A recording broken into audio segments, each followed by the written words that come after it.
Allora, questa sera, come appunto detto inizialmente, la serata è dedicata al musicista Gaetano Lama e per questo motivo io e Maria Chiara hanno deciso di preparare, di eseguire quindi il canzoniere di Lama.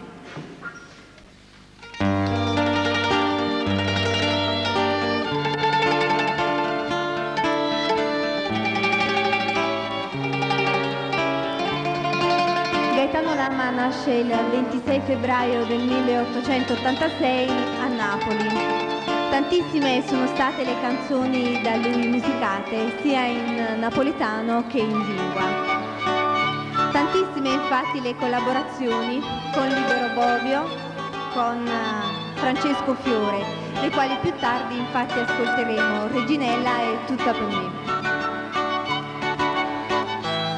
Il suo contributo è stato infatti importantissimo. Oltre al suo apporto musicale, infatti,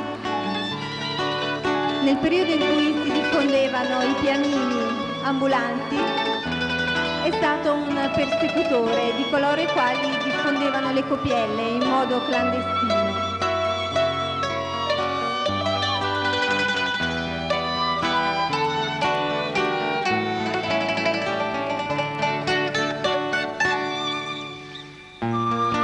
Le canzoni più famose da lui musicate, Reginella del 1917, i cui versi sono di Libero Bovio, è diventata poi una sceneggiata particolarmente anche sfruttata dal cinema napoletano, che ancora non disponeva appunto del sonoro, e per questo in sala c'erano delle orchestre che accompagnavano le immagini con i suoni.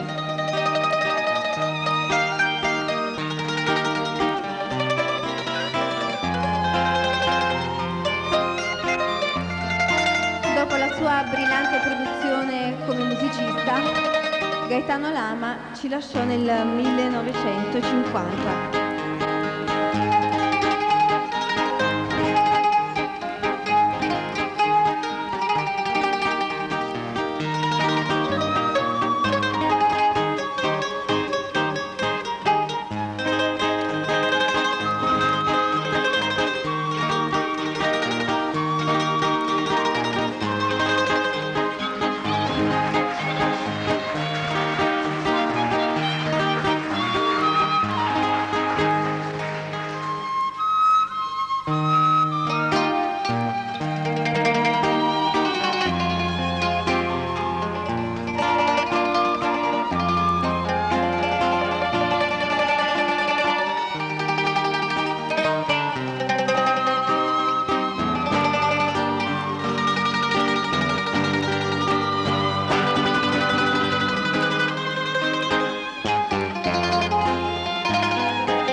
Allora, vogliamo invitare sul palco appunto la signora Anna Maria Lama.